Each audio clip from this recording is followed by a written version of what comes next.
May I come in, sir? Yes, please do. Good afternoon, ma'am. Good afternoon, sir. Good afternoon. Please take your seat. Thank you, sir. You're Sweta. Yes, sir. It's Sweta and not Shweta. Sweta. Sweta. Yes, sir. Okay, Sweta, you're comfortable with the English as preferred medium? Yes, sir. Okay, and you're vaccinated. Yes, sir. In that case, please remove your mask. Comfortable? Yes, sir. Fine, Sweta, then without repeating your name now or indicating your any other identity marker like caste or community, introduce yourself. Sir, I have done my graduation from JP University of Engineering and Technology in Computer Science in 2013.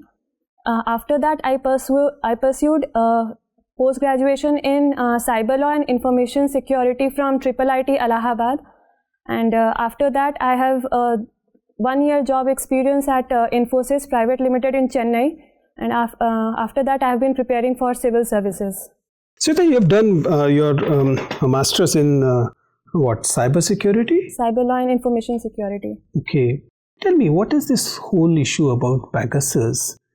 This zero click, as they call it, alleged to be used by the government against its own citizen.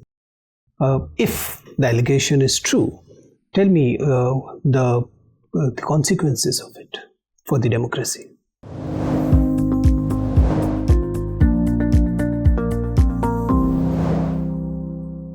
So, if the allegations come true, then it will be a breach of right to privacy, which has been provided by the Constitution of India to every individual. So, does that, or it is far more serious than that? So, at the ground level, it violates the right to privacy. But on the larger aspect, it also violates many of the... Isn't it a sign that the state in democracy is trying to become larger than its people? Yes, sir. So it is trying to collect data of its individual and trying to regulate their activities. So which shouldn't be as per the Constitution. Anyways, thank you. Sweta. Yes, ma'am. So you are an expert in cyber law. Tell me, what is phishing? Phishing refers to when a website is slightly modified in by making some changes in name and domain name specifically, and then the users are redirected to the modified websites, and through that personal informations are hacked of the individual. Okay.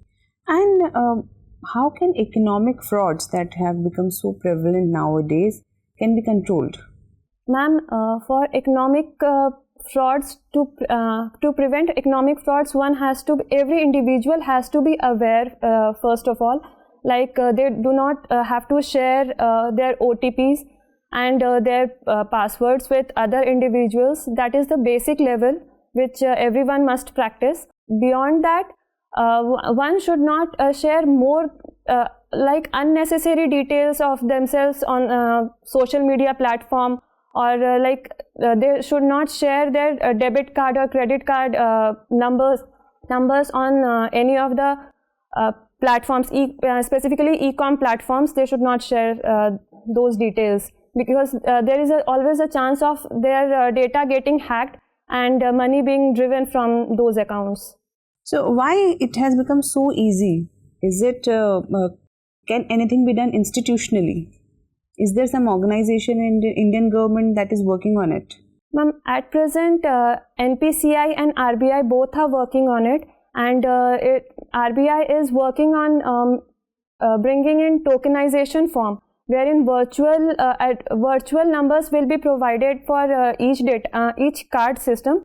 And for every use, those virtual numbers can be used, and it will be only used for one time.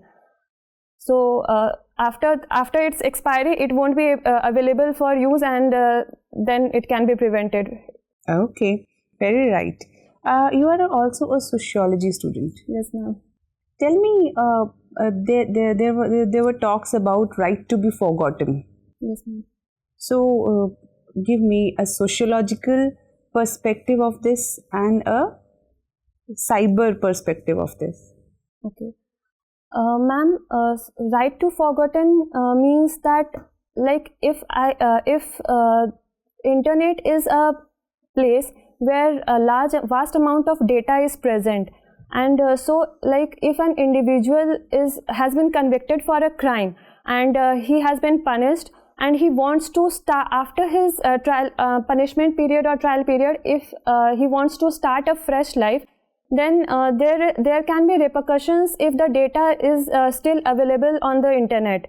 So there has been a demand for right to be forgotten, so such that his data cannot be available or easily accessible to general public, so that after his punishment period he can be brought back into mainstream, so and can lead a dignified life henceforth. So that is a sociological perspective. And if we consider from cyber aspect, then yes, there will be challenges to implement right to be forgotten, because data are stored at various places and throughout the world in different servers. So there are certain infrastructure and technical challenges for the country as well as the state to monitor or regulate those data. Okay, my last question to you. Can you tell me names of any 5 women from Bihar who you think are famous, empowered, and have made Bihar a proud state? Ma'am, first would be Meera Kumar, who was a Lok Sabha speaker, and second Dulari Devi, who is a Mithila painter, and she has promoted Madhubani painting across the world. Similarly, there are painters like Shobha Devi, who is also a part of Madhubani painting. Then there is Sharda Sinha, who is a folk singer, famous folk singer, and late Srimati Mridula Sinha, who was a governor of Goa. Okay, thank you, Sweta. Thank you, ma'am. Sweta. Yes, sir. So Sweta, postgraduate in cyber law and information science. Information security. Security. So what is the counter-intelligence network existing in India so that India could be saved from any spy attack or anything else? So at present, there is a CERT-in place, which is emergency response team, computer emergency response team India, which at present informs or directs of any of the information regarding any of the cyber attacks happening that may be a threat to the country or to the individuals at large. And beyond that, there is CDAC at Pune, which is constantly working in malware identification and other cyber frauds.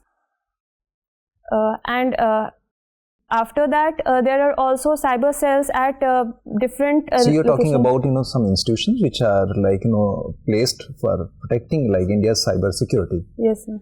Organizational structure, if you talk about some people, those who are responsible for that. So if we can name them. Sorry, sir, I'm unaware of those names. Okay. What is the role of the National Security Advisor in that case? Sorry, sir, I don't know. Are you aware of the military intelligence? So not much. Not much. CDS? Yes, sir. Recently, government has come up with the proposal of some amendments in terms of appointment of the CDS. What are those? So recently the government has expanded the base of recruiting individuals for CDS. Like earlier, only those who were in working position, they were recruited. But now even the retired personnel from Army, Navy and Air Force can be appointed as CDS, and the age limit is 65 years of age. 65 or 62? So 62 is for retirement of military, Air Force and Navy, But for CDS, it is 65 years of age. Right. Have you heard of this Cyberdome project? No, sir. That is run by Kerala Police. Okay. So you are not aware of that? No, sir. That is specifically meant, for the women's security in cyberspace, isn't it? Yes, sir. Okay, you haven't heard. Anyways, since you have some Ganga International School, Yes, sir. Delhi. Yes, sir. So if you talk about national waterways, then it starts from the place where you have done your PG, that is IIIT, Allahabad. Yes. So if we start journey from Allahabad till you can say leaves Bihar, which particular and stations those would come, and you assume that you are sailing through the national waterways one? Yes, please. So it would flow through Allahabad, and it would enter in Bihar from Buxar Chausa. You would definitely go to Banaras? Yes, sir. Sorry, Yes. sir. Banaras, then Buxar, Hajipur, Patna, and then Begusarai, and it would exit from Bhagalpur. Okay, right. Sweta, tell me the kind of the changes in Indian foreign policy that recently we have witnessed. So recently we have. In general, I'm talking about in general. So recently we have the foreign policy of India has become more aggressive in nature. Like, we are not trying to defend ourselves on most of the times, but we are trying to assert ourselves and assert our opinions, that what we feel, what as India as a nation feels. So assertions of being India or Indianness is one. Yes, sir. Then? And Indian interest is placed at the highest importance, rather than being influenced by foreign countries. So it's an sovereign foreign policy. I understand. So, Sweta. Yes, sir. Sweta must have seen Bihar budget. Yes, sir. Who presented it? So, respected Finance Minister Tarkishore Prasad. What are the other portfolios he's having, if any? So, he is also a Minister for Industries and Development. When we say the minister has presented the budget on the floor of the House, what are the documents that are placed on the floor of the House? So, with respect to budget, he presents the revenue and expenditure sources. So one is the receipts and expenditure statement. Yes, sir. What else? Is there a bill along with it? So, bill for appropriation bill is passed. The appropriation bill placed. Yes, Passed sir. will Sorry, be sir. later. Sorry, sir. What else? Will there be a finance bill? No, sir. There will not be a finance bill. No, sir. All these bills, including the statement, are money bill or not? Yes, sir. It is a money bill. So none of it can be presented in, say, the council. So, since it is already approved by the governor and it is a form of money bill, so it is directly placed after the approval from governor, it is placed in the assembly. Assembly and not the council, right? No, sir. Assembly. It cannot be placed in the council. Yes, sir. Okay. I can see that you mentioned that you like calligraphy and you're a computer science student. Yes, sir. Tell me, what exactly is font?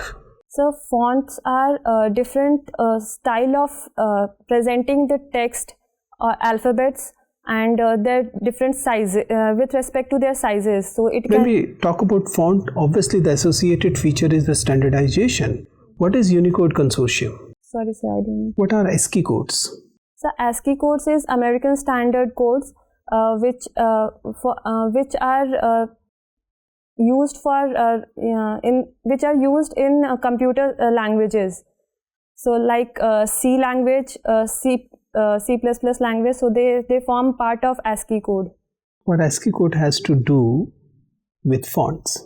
So, they provide standard protocol for different text, different varieties of text. Okay, before we let you go, the last one I just want to ask you is that you're a sociology student. You mentioned about the internet. Is Web 2.0 a sociological phenomena? Tim O'Reilly said that it is a sociological phenomena rather than a computer science phenomena. Why? So, Web 2.0 is basically when the world is connected throughout, and so it is a sociological phenomena as well, wherein the whole world is connected and represents globalization as per sociology. So will any internet thing will be that sociological? For example, how about Web 3.0? So Web 3.0 will be if it is bounded by states. So it still will be a sociological phenomena where nationalism or regionalism can be explained through Web 3.0. Is internet a gendered space? Sorry, sir. Is it a gendered space? Yes, sir. It is a gendered space. Tell me how. So we find that there are instances like in e-commerce when products are sold. So there are specific categorization for male and female. Similarly, in every of the social media accounts, there is categorization of male and female, and with respect to them, there is a different set of security standards available. Fine, Sweta. Nice talking to you. The interview is over. You can go now. Thank you, sir. Thank you, ma'am.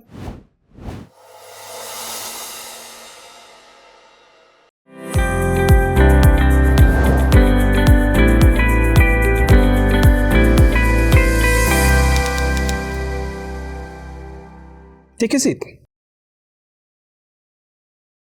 Sweta, your interview is on 21st of June. Yes, sir. Okay. And is it going to be your first interview at the Commission? Yes, sir. Neither UPSC nor any other state? No, sir. Okay. And you're happy with your performance today, or you believe that you can work on certain areas? So I have to work on certain areas. Like? So basically from my educational background with respect to computer science, because I have studied long back in 2013. So I have to brush up with few things regarding that. See, Sweta, honestly speaking, I don't see much of the issues here. By and large, you're a good candidate. You carry yourself well. I'm not commenting on the dress part. I don't know whether you'll be wearing the same attire there, or you have something else in your mind. Sir, I have kept two choices, like this suit and as well as a sari. But since I don't know to wear it and I have still time to practice wearing it, so I'll be practicing for sari as well. That makes sense. I mean, you look good in sari. So if you believe that you'll be able to carry that well, please do a little practice. It'll be good. Otherwise, suit is also fine. There's no problem. Sir. But I'll prefer, I mean, if you ask me, I'll say that sari is more suitable. Coming to this interview, by and large, I mean the interview and the discussion that followed between the board members, generally you are a very good candidate. We don't have much suggestion. Your entry is good. Sitting posture in general is good. You're articulate. Your voice level and speed both are good. So the verbal communication is in place. There isn't much issue when it comes to eye contact or flow either. So that way the checklist thinks you're doing well. Coming to the content part, by and large, it's very good. There was a little segment where it appears that the energy level was going a little down, but not much of a concern. So make sure that see, it's only a 15-20 minutes game. Yes, it's a state interview, so you don't have this kind of a convenience there, which is there in the UPSC, that you can probably pick a little later. So you have to be energetic from the word go. Right? The moment you enter, make sure that you are not taking a lot of warm-up period. You have to start with a high note so that you get the attention of the board. Okay, sir. Because otherwise, the content-wise, it was good. Initially, it appears that maybe when you were getting into the brain drain and all that aspect, that was getting a little lengthier. Okay. So try and be crisp there. That will be good. Overall, and when your institutions and things are discussed, do mention that you actually enjoyed that. Do mention that you take pride in your belonging to these institutions and disciplines. It should appear that as if you are kind of deserting the place. Okay, sir. It should be that, yes, I liked it a lot, rather than saying that I was not enjoying it. And then maybe further diversifying, you want to do it. Never look down anything on any past decision. That doesn't matter. Makes sense, right? Okay, sir. Everything else is in place. In fact, I don't have much to add, and you have just to keep this level of performance there. You'll do very good. Okay, thank you, sir. Thank you, sir. All the best. Thank you, sir. Sir, I have one question, because I have not mentioned about my job in my mains DAF form. So should I mention during the interview or not? If you get an opportunity, do mention it. Okay, sir. It won't harm you. You can mention it, and you can say that since it was a private sector job, if they ask you why didn't you mention, Okay. that's why I thought probably only the government sector jobs ought to be mentioned. And that way you can get away with it, and you'll get the benefit of being in service and that experience. Okay, sir. Thank you, sir. All the best. Thank you, sir.